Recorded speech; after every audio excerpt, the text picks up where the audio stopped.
What's up, YouTube? If you're new to the channel, we talk about fitness and finances. My name is Coach RJ, and in today's video, I'm gonna cover the ways and things you need to consider when you're losing belly fat. Let's jump right into it. Hey guys, welcome back. Coach RJ here. I'm a strength conditioning specialist, owner and operator of Bay Area Sports Performance and Fitness.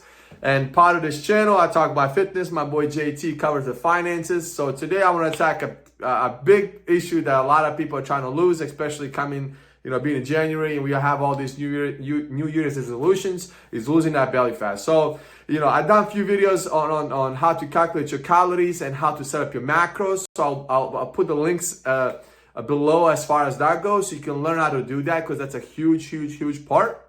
But keep in mind the two tips. The first one is when you're losing belly fat, right? We have this thing, glucose, that we get from carbs, that's in your liver, in your bloodstream, and you also have excess glucose that's stored in your muscles as muscle glycogen.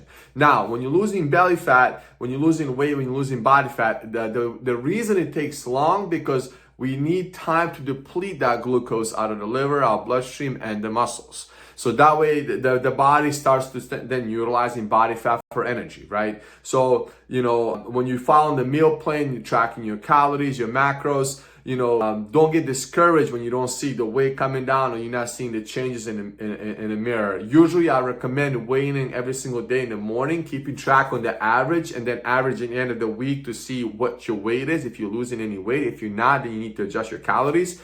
That's a side tip number one. Side tip number two is once a month, take pictures of yourself from front, side. If you have a partner or a friend, have them, take pictures from the back, so you can see the visual changes in your body that's progressing as you're following this. Because sometimes we see ourselves all the times that we don't see those changes. So tip number one is watch out for that glucose. Make sure it gets depleted. Obviously, you don't want to have a cheat meal and then replenish those glucose levels. Now you messed everything up and you're gonna start all over again. So that's number one. Number two, when it comes to working out, you have to progressively overload your muscle tissue. What I mean by that, you have to challenge your body, so that way you achieve that exertion. If it's bench pressing, if it's pull downs, pull ups, push ups, no matter what the exercise is, those last 2 to 3 reps, I want you to challenge yourself where it's very extremely hard.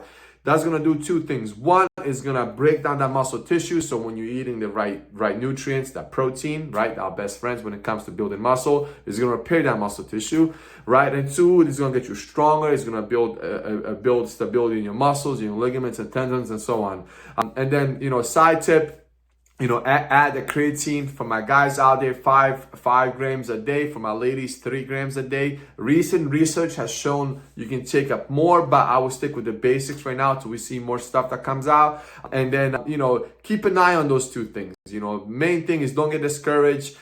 Find somebody in your circle, your friend, your brother, your sister, your spouse, anybody that's going to support you to this progress. Because you don't want to get to, Saturday night and they're bringing in pizza to your place. And you don't want to be, dragging on Friday, Saturday, and then missing a workout. So have somebody to hold you accountable, to push through. From my experience of working with a lot of athletes, working with people that compete on stages, working with general populations, when you have that positive reinforcement, it works really well. Another thing is reflect. Write down your goals. Make sure you take those progress pictures. And if you have any questions, let me know below. I don't mind helping. Ask questions. I would love to answer anything regarding calories, macros, any of those recommendations. I'm here for you guys. Till next time, peace.